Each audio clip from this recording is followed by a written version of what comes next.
ल यो शिव गणेश मन्दिर अब यो साङ्गे हुँदैछ 3 दिन 5 दिनको। अनि यहाँ हनुमानको मन्दिर बस्दैछ। ल्याउनु चाहिँ उहाँको छोरी ज्वाइँले ल्याउनु भएको र काठमाडौँबाट यो तुलसी मठ भयो। उहाँ विष्णु भगवानको मूर्ति बस्दैछ यहीँ ठुलो। यो कति क्विन्टलको? 200 क्विन्टलको? यो 300 हो नि त छोरै। ल 300 क्विन्टलको विष्णु भगवानको मूर्ति बस्दैछ प्रहरी चौकी जनता बस्तीमा। यहाँ मन्दिरमा रक्तमाला मन्दिरमा बस्दैछ।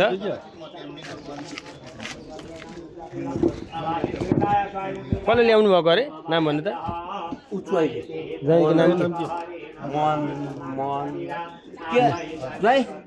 तपाईँको नाम नाम के हो तपाईँको?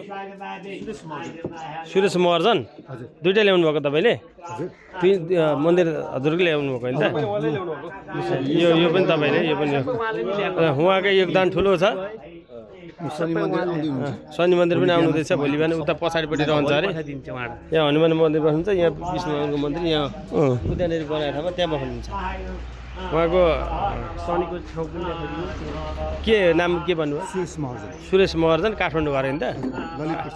ललितपुर 27बाट।